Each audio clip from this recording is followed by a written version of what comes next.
El macroscopio es un instrumento que permite ver de cerca algo grande, y esa será nuestra intención.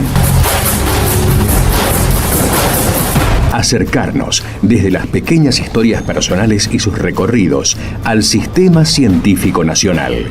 ¿Quiénes lo conforman? ¿Cómo llegaron allí?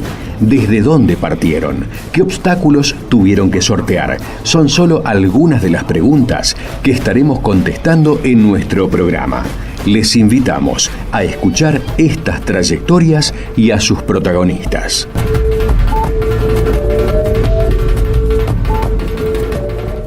Buenas tardes, estamos aquí en Macroscopio como todos los lunes. Hoy vamos a hablar con la profesora Lorena Di Scala. Lorena es profesora en Letras por la Universidad de Buenos Aires, es becaria doctoral de la Agencia Nacional de Investigación, Desarrollo e Innovación, y su tesis trabaja el tema Mujeres, Lenguas y Políticas, voces femeninas en el debate por la lengua nacional, el cocoliche y el lunfardo en el periodo comprendido entre 1880 y 1930. Agradecemos tu presencia en Macroscopio. Bienvenida, Lorena. Bueno, muchas gracias por la invitación. La verdad que es un placer enorme poder compartir esto que tanto nos apasiona a quienes nos dedicamos a la literatura y a la lingüística, así que mil gracias por todo. Contame, empezamos siempre contando, relatando los recorridos de las carreras. Vos te iniciás hace poco tiempo y nos interesa particularmente ese inicio reciente. ¿Cómo es que te decidís por las letras? ¿Qué es lo que te interesó? ¿Cómo fue tu formación? Bueno, a ver, la historia de cómo decido estudiar letras en realidad es bastante romántica, en un sentido medio idealizado, porque de chiquita me gustaba mucho leer y escribir, disfrutaba mucho la materia de lengua del colegio y empecé a fantasear con esta idea de, bueno, escribir, contar historias, que otras personas sintieran eso que yo sentía cuando leía, y un poco hablando con mis papás y con gente adulta sobre, bueno, qué hacían las personas que escribían, qué estudiaban los escritores. La gente me empezó a decir, bueno, podés estudiar lo que quieras, pero bueno, muchos escritores y escritoras estudiaron letras, y así decidí a los 13 años que ese iba a ser mi camino, que obviamente cuando una llega al final del secundario esas cosas las empieza a revisar, empezás a tener en cuenta otros factores, y bueno, en ese camino también consideré estudiar biología, por ejemplo, pero la verdad que cuando entré a mi facultad, donde yo estudié, que es la Facultad de Filosofía y Letras de la UBA, cuando conocí el edificio y empecé también a hablar con personas que estudiaban ahí, dije, no, es acá que yo tengo que estar. 5, 6, 7 años fueron los que me llevó la carrera al final, pero esos 7 años fueron para mí un parpadeo, realmente hermoso. Fue una buena experiencia. Una hermosa experiencia, realmente me encontré con gente muy valiosa, que puedo decirlo sin exagerar, me cambió la vida la universidad pública. Ya me la había cambiado antes porque yo estudié en una escuela preuniversitaria de la UBA, en el Carlos Pellegrini, y ese cambio para mí, pasar de un colegio privado en el primario a una escuela pública en el secundario, fue un cambio enorme y me abrió muchísimo la cabeza, realmente. Fue un cambio hermoso que agradezco haber podido vivir, que obviamente mi familia me permitió elegir eso, y para mí fue muy transformador. Y fue todavía un plus más de transformación la carrera de grado, porque básicamente yo venía con un montón de preconceptos sobre la lengua, un montón de ideas sobre la lengua, sobre cómo se tiene que hablar, cómo se tiene que escribir, por ejemplo, que viven en el sentido común, ¿no? De nuestras charlas cotidianas, de lo que consumimos en la televisión en esa época, ahora en las redes sociales también. Y la universidad fue poco a poco dando vuelta a todos esos preconceptos y esos sentidos comunes y mostrándome el camino para justamente tener una formación crítica, una mirada crítica sobre la realidad, Así que la carrera me mostró mucho más de lo que yo esperaba que me iba a mostrar. Qué bueno lo que decís. ¿Sos la primera en acceder a educación superior en la familia o ya hay profesionales? Ya hay en mi familia, desde mis abuelos, los papás de mi papá, ambos estudiaron contabilidad en la UBA. Después mis papás también estudiaron en la universidad, también en la Universidad de Buenos Aires, todos de universidad pública. Y mi hermano estudió filosofía, así que nosotros encima compartimos la misma facultad. Somos una familia en ese sentido afortunada, ¿no? Hemos podido y hemos elegido además estudiar. Bien. ¿Cómo decidís presentarte a esta beca ya pensando en seguir formándote con un doctorado? ¿Cómo está armado ese tramo, digamos? Bueno, la idea de seguir en la carrera académica, una vez que terminé la carrera de grado, empezó cuando yo empecé a investigar. Todo fue dando vueltas también, ¿no? Volviendo a esta idea de que la universidad me mostró más de lo que yo esperaba. Siempre cuento que empiezo a entrar al mundo de la investigación cuando yo tenía ganas de presentarme a un intercambio a una universidad extranjera. Y entonces iba observando, bueno, cuáles eran los requisitos, qué había que hacer, ¿no? Cuál era el camino a seguir. Y así empiezo a ver que, bueno, en algunos casos pedían tener alguna participación en eventos académicos, ¿no? Un recorrido, por más que fuera la carrera de grado, que uno a veces se siente muy chiquita, muy chiquito. Por ahí tenés 20, 21 años, estás entendiendo cómo funciona la facultad, y para este tipo de intercambios a veces se pide ya estar como bastante inserta.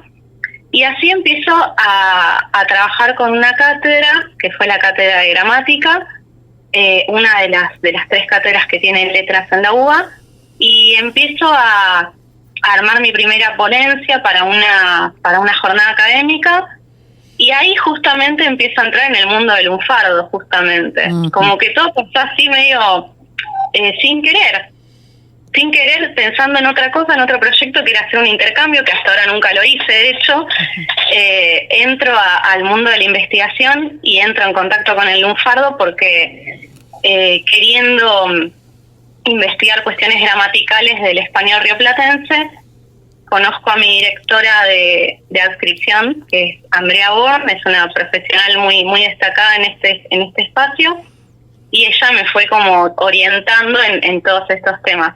Y cuando termino la carrera de grado, ya habían pasado unos 4 años más o menos desde que yo había arrancado con ese recorrido, y la verdad que cada vez me gustó más. Me di cuenta de que no solo era todo muy interesante, sino también muy divertido. Era muy divertido organizar congresos, aunque es un estrés enorme.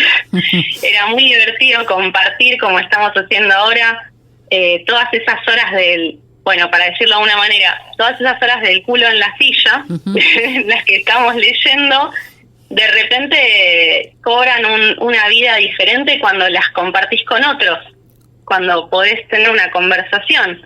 Y terminé la carrera de grado y dije, la verdad que yo tengo ganas de más. Siento que quiero seguir explorando esto y ampliándolo.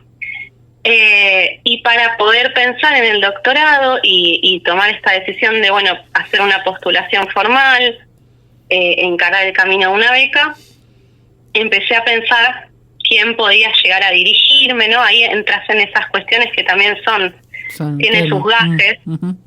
Claro, el mundo de la investigación también tiene estas cuestiones, y así llegué a conocer a mi director, que es el doctor Juan Antonio Denis, que es una persona muy gentil, que en cuanto le fui contando estos intereses que yo tenía, dijo, bueno, vamos a armar un proyecto, y así estamos hoy con la beca de agencia, y bueno, entrando en la dinámica de todo lo que implica dedicarle el tiempo a la investigación. Claro, y hacer la tesis, ¿no? Que es algo... El gran tema que no quiero nombrar, pero que ya me lo vienen repitiendo mucho, así que cuanto antes se empiece con esto, mejor. Sí, igual, bueno, obviamente, más allá de los tiempos institucionales, también hay tiempos personales, ¿no? No todo discurre con el mismo cronograma, cada uno tiene sus momentos, pero para todos sí, evidentemente es el momento más importante en la carrera profesional. Después quizás vengan otros, pero hasta ese momento la tesis de doctorado es como lo máximo. Sí, lo que pasa es que, bueno, justamente es un trabajo tan importante cuando una está en esta instancia de doctoranda, ¿no? De becaria, que parece inalcanzable, parece como una gran montaña que está ahí adelante, pero bueno, todo se trata de ir de a poquito. Exacto, hay que escalarla. Sí, totalmente. Hacemos la primera pausa, Lorena, Dale. y seguimos en un minutito. Macroscopio, para ver de cerca a nuestros científicos. Seguimos hablando con Lorena Discala. Bueno, nos cuenta su primer parte de este recorrido que inicia, su formación, su carrera, cómo se fue acercando a un equipo de investigación, a decidir hacer la beca doctoral que en este momento tiene en vigencia. Y me decías que casi por casualidad topaste, digamos, con el tema del lunfardo, porque bueno, si bien es una lengua, no sé si tiene la categoría de lengua, que hablamos casi naturalmente los porteños, es como de otra época, ¿no? De hecho, tu periodo de análisis va hacia 1930, como que sos muy joven para haber abrevado en esa lengua.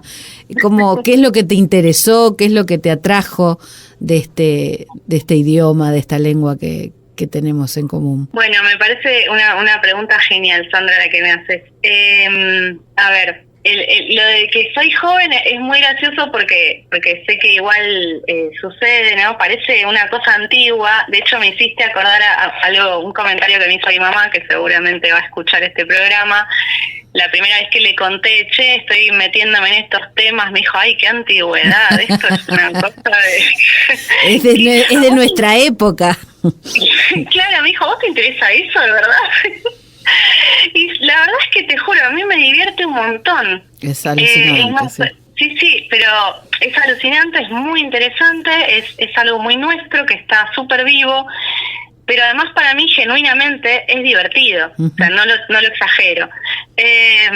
Para mí es divertido porque, como vos decís, está presente todos los días. Claro. Es decir, casi lo tenemos muy naturalizado el uso de este vocabulario, que es genial también los términos en los que lo traes, porque no es fácil definir el lunfardo, ni el cocoliche, sí. ambos fenómenos que todos de alguna manera han escuchado nombrar en algún momento de su vida como parte de nuestra historia, y sin embargo son difíciles de definir. Y esa dificultad radica justamente en que se trata de fenómenos de contacto lingüístico, es decir, son fenómenos que surgen a partir de dos lenguas o a veces más lenguas que se relacionan, por supuesto, porque quienes se están relacionando son sus hablantes, ¿no? En realidad, exacto. Siempre que hablamos de las lenguas también estamos pensando en las personas que las hablan. Exacto.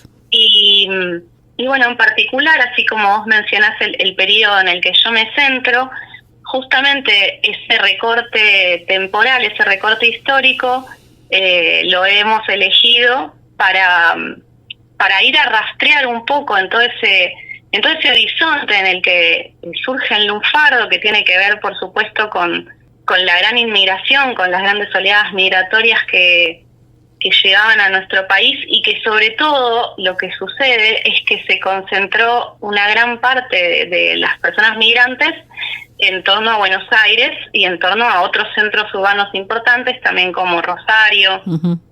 La Plata, y esa concentración de muchas personas de diferentes culturas intentando comunicarse es lo que dio lugar a estos dos fenómenos tan ricos, ¿no? Y bueno, lo que pasa con esta cuestión también es que por eso son difíciles de definir, porque en el caso del cocoliche, por ejemplo, no han quedado personas que hoy en día hablen el cocolicho, si quedan, no lo comparten con otros, entonces ya no es lo mismo para estudiarlo. Y en el caso del lunfardo hay muchas formas hay distintas definiciones que se han ido elaborando a lo largo de estos más de 100 años que existe. A mí me gusta mucho una definición de Oscar Conde, que también sigue la definición que había planteado Govelo, que tiene que ver con que es un vocabulario. Uh-huh. Un vocabulario, es decir, un conjunto de palabras, no estrictamente una lengua, claro, sino un conjunto de palabras, incluso en algunos casos es un conjunto de operaciones morfológicas, es decir, que nos permiten como transformar las palabras, como por ejemplo garompa, ¿no? Uh-huh. O el que es un berre, o hay otros acortamientos también, uh-huh, otros fenómenos que nos permiten como mostrar en toda la creatividad que tiene la lengua a disposición y toda la creatividad que tienen los hablantes cuando hablan. Uh-huh. Por eso yo creo también que está tan vivo y tan presente, porque cuando nos comunicamos siempre intentamos mostrar un poco en esa comunicación nuestras emociones, transmitir lo que sentimos, y el lunfardo en ese sentido es muy eficiente, es muy transparente. Uh-huh. De hecho seguimos haciéndolo, ¿no? Con por ahí inventando otras palabras o castellanizando palabras de otro idioma. O sea, eso sí, aunque no sea modo lunfardo, se sigue dando lo que decís vos, en el contacto y en la necesidad de expresarse, la gente sigue generando nuevos vocablos, nuevas palabras. Sí, incluso algo que con lo que acabas de decir me hace pensar, es muy usual, viste que es una gran tradición que se diga, bueno, la gente joven habla mal, ¿no? Como sí. Las y los adolescentes hablan mal.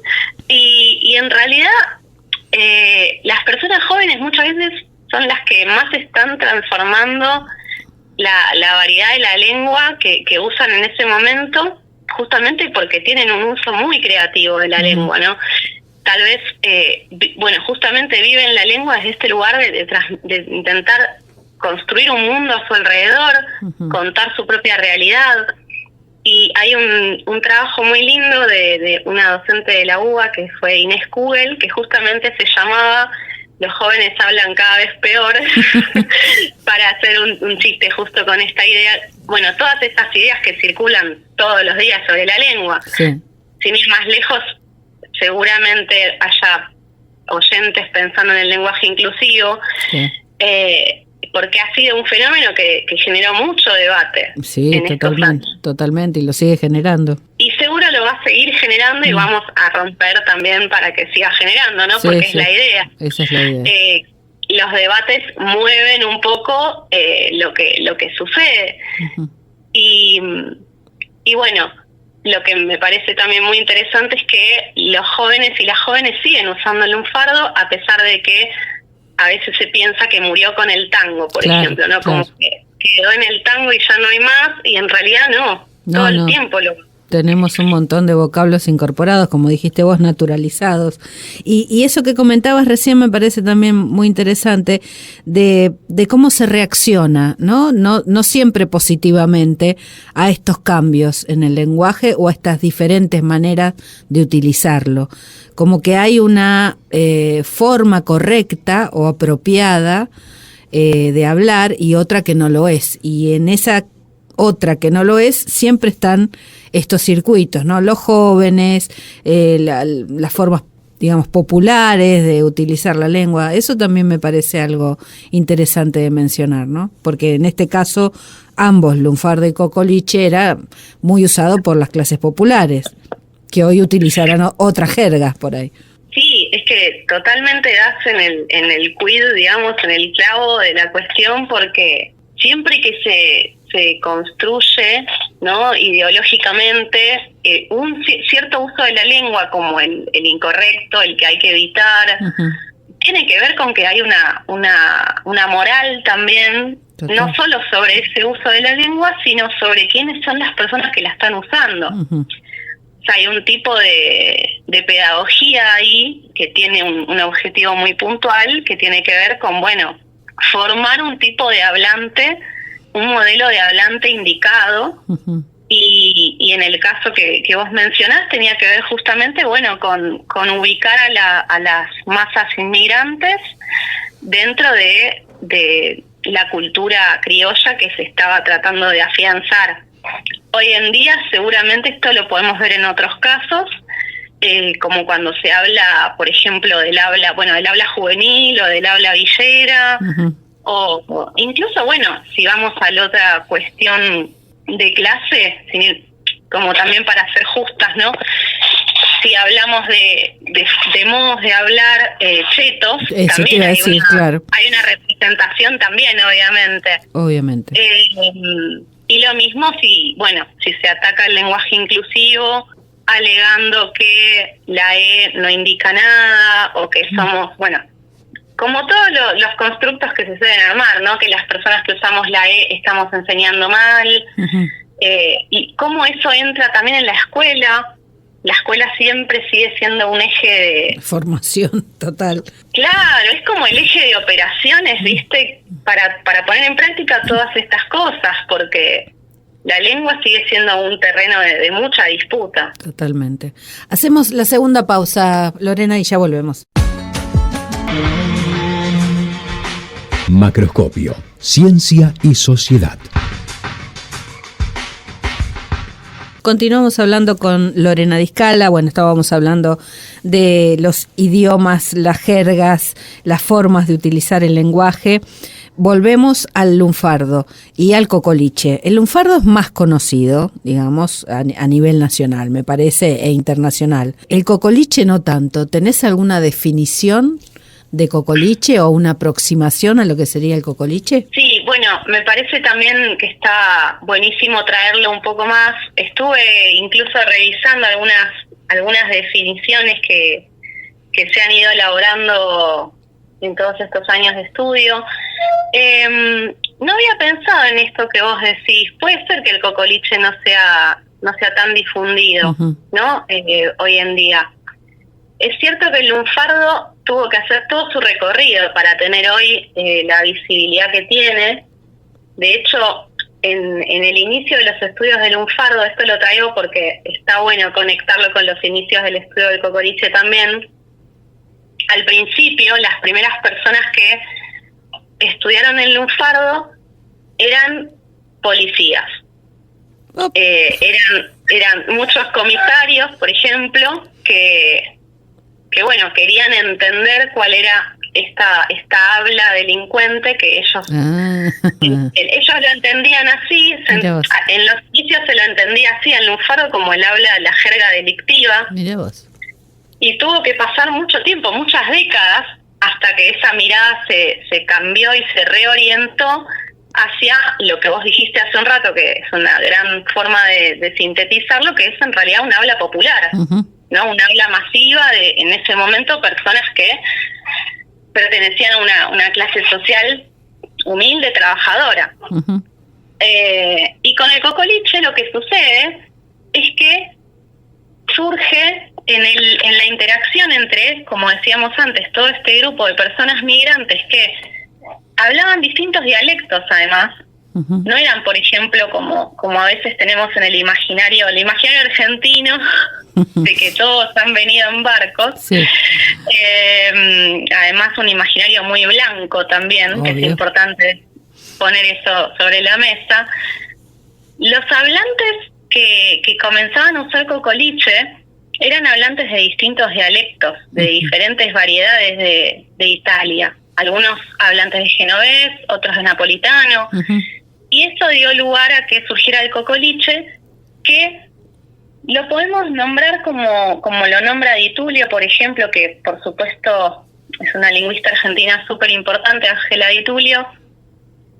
Aclara que no es tan sencillo de definir el cocoliche, pero que una forma de entenderlo puede ser como una variedad, ¿no? Una variedad de la lengua surgida a partir de este contacto entre el español y los diferentes dialectos del italiano, Uh-huh.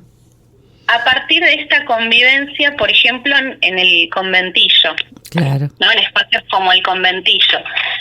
Lo que pasaba con el cocoliche, también precisa de Tulio es que lo hablaban, por ejemplo, las personas adultas, los padres que habían emigrado para acá, pero sus hijos ya no hablaban cocoliche. Es así. Claro, tal cual. Entonces, bueno, los niños iban a la escuela estaba cumpliendo este rol, como decíamos antes, educador del español, de homogeneización de la lengua, y en todo caso los hijos podían llegar así usar el español con italianismos, con algunas palabras provenientes de esos dialectos, con alguna fonética de esos dialectos, pero no necesitaban esta mixtura que era el cocoliche, que era un entre lenguas, ¿no? Sí. Era como una combinación entre español y otros dialectos que no era ni uno ni otro.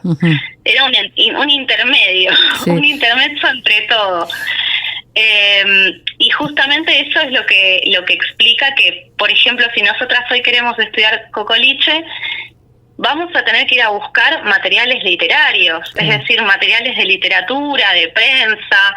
Lamentablemente no contamos, por ejemplo, con mucha variedad de cartas o incluso registros orales, ¿no? Testimonios orales. No ha quedado eso, lamentablemente. Ojalá en algún momento aparezca, ¿no? Viste que a veces aparecen cosas, alguien encuentra un baúl y aparecen mágicamente materiales que los científicos podemos estudiar.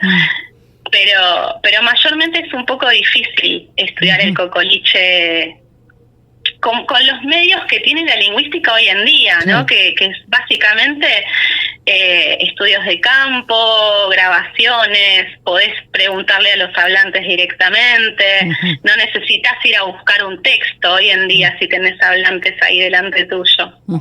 Yo, bueno, te cuento así que yo me crié en una barriada popular en Buenos Aires, en Avellaneda, donde había muchísimo inmigrante italiano, había de todas los dialectos y hablaban cocoliche. Y yo por eso, digamos, cuando yo leí cocoliche fui directo a llamarte, porque bueno, es parte de mi infancia eso, y tenía idea, nunca lo había investigado ni mucho menos, de que obviamente tenía que ver específicamente con la infinidad de italianos y solo con la infinidad de italianos. Pero algo que vos decís que me parece muy interesante, los hablantes de cocoliche eran precisamente eso, hablantes de cocoliche, pero a la hora de escribir, no. Mis vecinos escribían a su familia en italiano o lo después en castellano, pero no utilizaban necesariamente el cocoliche para escribir. Cuando se comunicaban, por ejemplo, con los parientes que habían quedado en Italia, ¿no? Así que claro, que era lo que se hacía en ese momento. Así que bueno, entiendo ahí esa laguna, digamos, de fuente, porque ya, digamos, los que hablaban en esa época, dudo, ya sé que no están más, ya están fallecidos, no sé, como bien comentas vos, las nuevas generaciones si los siguieron sosteniendo, ¿no? Quizás, como también explicabas, con algún italianismo o alguna forma específica de hablar, pero no el cocoliche propio. Así que evidentemente tuvo que ver con eso que mencionás, ¿no? Ese impacto de la migración de los hablantes de italiano en contacto con otras lenguas. Qué interesante eso, ¿no? De situarlo también en un espacio y en una temporalidad, el idioma o el lenguaje, como se diga. Sí, la lengua, no, pero como lo expresaste es totalmente indicado. La lengua la podemos pensar con un tiempo y espacio, ¿no? Como si fueran las coordenadas, justamente. Por eso pasa algo muy lindo cuando una trabaja en la escuela, digamos. Yo trabajo en un colegio secundario y justo en cuarto año estoy enseñando el Quijote. Ajá. Pero en quinto estoy enseñando literatura argentina del siglo XIX. Y en ambos casos los chicos se encuentran con las variaciones de la lengua, claro, ¿no? Con que, bueno, pero esta palabra, ¿qué es esto? ¿Y por qué es tan difícil? ¿Por qué nos traes estos textos que son tan raros? Y es un ejercicio que tenemos que hacer todo el tiempo, sobre todo me parece, siempre todo parece que sobre todo lo tenemos que hacer porque ahora existen las redes sociales. Pero para mí con esto pasa, porque nos acostumbramos mucho a recibir todo el tiempo objetos, ¿no? Y consumos vinculados a nuestros espacios y nuestros círculos, y nos olvidamos de que hay un montón de otras formas que existen también. Totalmente. Y la lengua y la literatura en este caso, que es el medio que tenemos para estudiar el cocoliche, nos muestran que la lengua no fue siempre igual. Y como vos decís, que bueno, existieron personas que estuvieron súper atravesadas por la lengua y que intentaron comunicarse, y así es como, bueno, en muchos casos, algo que pasaba en la literatura. Yo ahora te quiero preguntar cosas igual de tu infancia y de lo que observaste. Después, después te hago de objeto, me entrevistás vos a mí para tu tesis. Sí, te entrevisto. Algo que pasaba muy frecuentemente en la literatura de la época, por ejemplo, la literatura de la generación del 80, que está tan en boga hoy en día, esta década en particular, de 1880, bueno, es que la literatura de esa época retrataba a los hablantes migrantes, a los sujetos y sujetas migrantes, a partir de la lengua. Totalmente, sí. Y si, por ejemplo, bueno, vamos a leer algún fragmento de literatura cocoliche o de literatura lunfarda, nos vamos a encontrar con una valoración mayormente despectiva de esas aves. Uh-huh. Que es muy irónico para mí, por eso también me gustan tanto estos temas y estos objetos, porque es muy a contrapelo de lo que a la clase media se le ha instalado como una narrativa fundacional de nuestra nación, nuestra maravillosa nación argentina, que es que somos todos hijos de inmigrantes que vinieron a hacer la América. Cuando en realidad, primero ya estaba este territorio, ya tenía sus habitantes, pero además estas personas migrantes que llegaron no fueron siempre bien valoradas. Uh-huh. Es más, al principio al contrario. Si bien se quería poblar el territorio para fines productivos, la forma en la que se trató a esa población no fue maravillosa. Y en muchos casos, como te digo, desde lo simbólico, por eso para mí es interesante revisar todo esto, porque lo simbólico es muy importante. Desde lo simbólico, el retrato que se construía sobre les hablantes de cocoliche y lunfardo era como el sector parasitario de la población. Ya tenemos, por eso, ya tenemos ese antecedente. Ahora profundizamos un poquito más sobre eso, hacemos otro cortecito. No, todo bien, hacemos otro cortecito y seguimos. Dale. Macroscopio, la ciencia en su laberinto. Continuamos hablando con Lorena Discala y bueno, estabas comentando en este último bloque, en el anterior, esta cosa de valoración peyorativa, ¿no? De los inmigrantes y obviamente de todo lo que ellos simbolizaban, ¿no? Incluso sus idiomas o sus formas de comunicarse. Eso se mantiene más allá del cocoliche y del lunfardo, lamentablemente, la carga peyorativa en hablar lo que dijimos antes, ¿no? Las otras formas de hablar o de ciertas clases, eso se mantiene. ¿Cómo lo ves en este momento con respecto a estos idiomas o estas, insisto en decir idiomas, estas formas de comunicarse? Bueno, me parece que hoy lo que quizás aparece frecuentemente en esta búsqueda como de lo que se llama dentro de algunos estudios lingüísticos la higiene verbal, higiene en el sentido de que justamente se trata de hablar bien, ¿no? De cuidar lo que una dice, la manera sobre todo. Creo que hoy está muy presente, si pienso en personas migrantes, tal vez pase en personas que hablan lenguas indígenas, ¿no? Las lenguas indígenas todavía para un gran sector de la población no tienen un valor en sí, y todo su acervo cultural así mismo tampoco. Es como que siempre seguimos mirando en el centro de todo las lenguas europeas, la cultura y las naciones europeas, y todo lo que está a nuestro alrededor más regional no parece tener la misma importancia, como digo, para una parte de la población, porque por supuesto quienes hacen lingüística sí consideran que las lenguas indígenas son valiosísimas. Claro. Y también las personas que tengan familia hablante o que estén en zonas de contacto, por ejemplo, como en Misiones, que es una zona de contacto riquísima, esto por ahí sí es algo más habitual. Pero en el centro de la ciudad de Buenos Aires, no sé si hay tantas personas pensando, por ejemplo, el mes que viene voy a estudiar guaraní. No, todavía no es eso muy frecuente. Aunque ese che venga del mapuche. ¿Viste? Pero es así. Y lo tengas incorporado. Es así. Pero tal cual. Es que es de vuelta el contrapelo, ¿no?, de la historia de las lenguas. Totalmente. Lo tenemos, es parte nuestra, es parte de nuestras entrañas, como diría Sarmiento, pero lo renegamos muchas veces, porque todo, bueno, tiene su narrativa. Sí, obviamente. Y en este, digamos, análisis que haces vos, en este recorte que haces vos para tu investigación, ¿por qué las voces femeninas, por ejemplo? Bien, bueno, sí, eso no lo dijimos, me voy hablando de lunfardo y me voy. Bueno, esa parte es súper importante, está buenísimo que me hayas preguntado, porque me pasa algo cuando justamente empiezo a investigar estos temas y empiezo a meterme a full en lunfardo especialmente. Después empecé a entrar en contacto con el cocoliche, pero lo primero que me llamó la atención fue el lunfardo.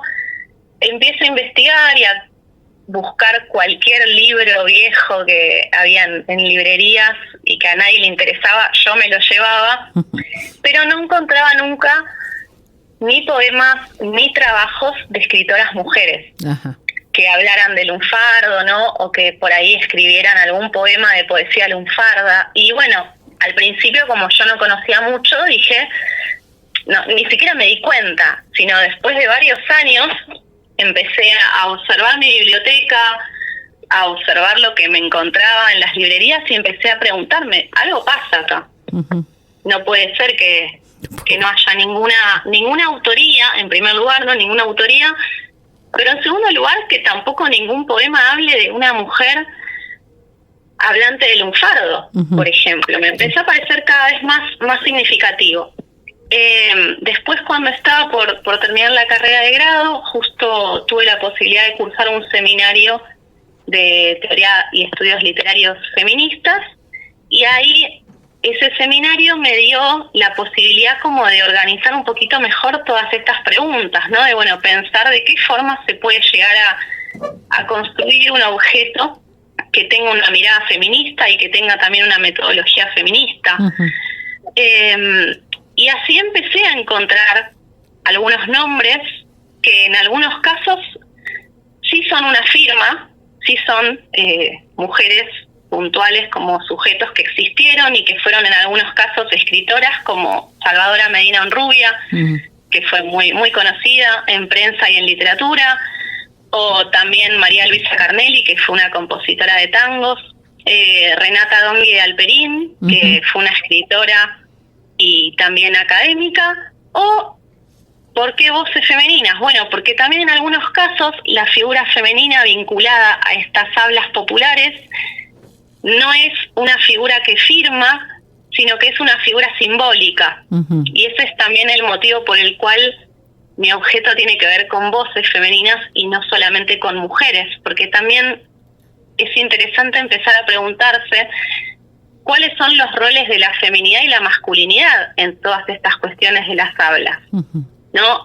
Siempre que se construía al lunfardo y al lunfa en particular, que era como este sujeto ladrón, tenía una representación en su cara, en su barba, en su aspecto, y asimismo había una representación también de la mujer con sus rasgos. Entonces hay un cruce muy interesante que es el que pretendo justamente explorar en la tesis, que tiene que ver con esto, con el lugar de la lengua y el género, y cómo al mismo tiempo que se construía esta pedagogía de la forma de hablar y de la forma indicada de lengua, también se estaba construyendo a la vez una pedagogía del género, ¿no? De los modos de ejercer la sexualidad, de los roles y los modos de hablar de las mujeres, y también de cuáles eran los temas sobre los cuales las mujeres investigadoras o artistas podían hablar. Claro.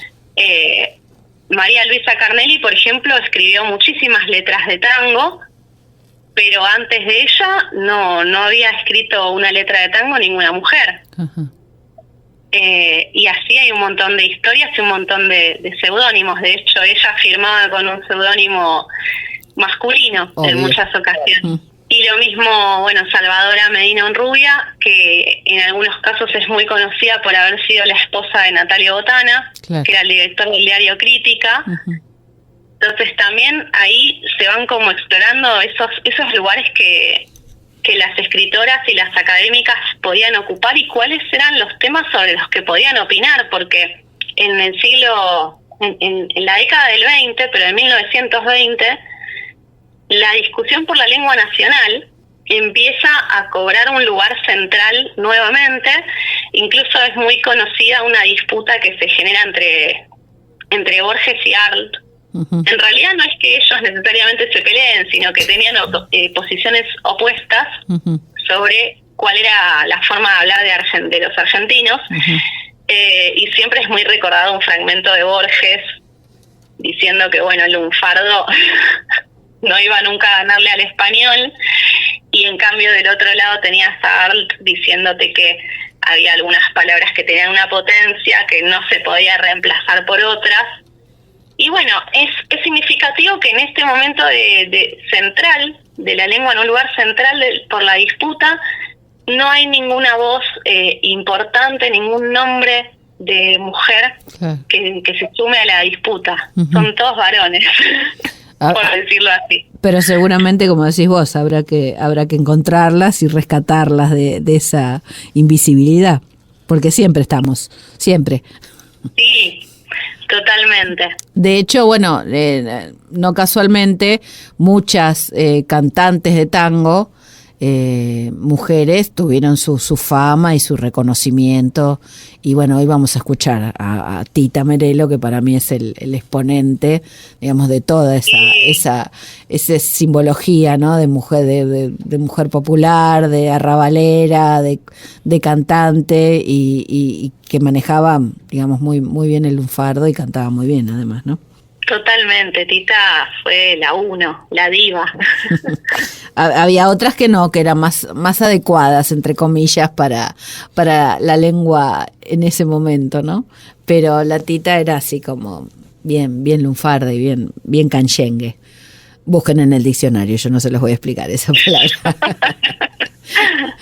¿Cómo sigue tu proyecto, digamos, de aquí en adelante? ¿Cuáles son tus ideas, cronograma de trabajo? Bueno, el cronograma en este momento, lo más urgente de estos últimos días es concretar la inscripción al doctorado en la Universidad Nacional de La Plata. Bien.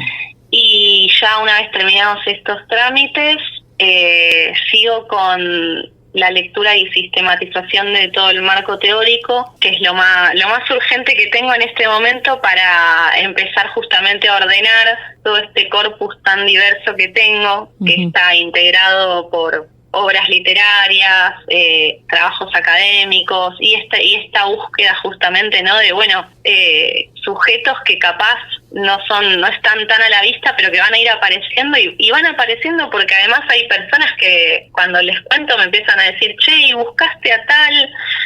Claro. ¿Conoces a esta persona? Vas armando, bien. Va apareciendo, seguro vos también me vas a tirar algunos nombres.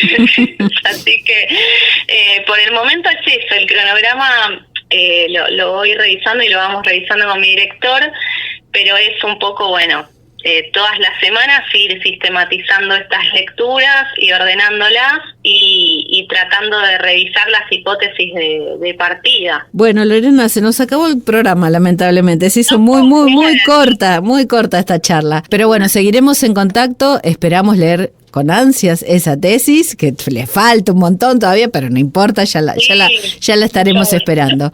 Te agradezco tu tiempo y buenísimo que estés estudiando estos temas tan interesantes y que nos rescatan una historia de nuestro país. y nuestra realidad. Muchas gracias a vos, Sandra, y a todo el equipo, por supuesto, y bueno, espero que tengamos una muy masiva marcha de este 3 de junio, porque también lo cierto es que estemos estudiando estos temas hoy en día tiene que ver con una lucha en las calles también, así que eso para mí es muy emocionante. Mil gracias por todo el espacio y todo el tiempo, para mí fue un placer, fue como hablar un minuto. También para mí, gracias. Gracias a ustedes. Escuchamos en Macroscopio Arrabalera y El Choclo por Tita Merelo, Creo de Eruca Sativa y Uno por Roberto Goyeneche. Los saluda Sandra Nicosia. Hasta el próximo lunes. Operación técnica Beco Blanco.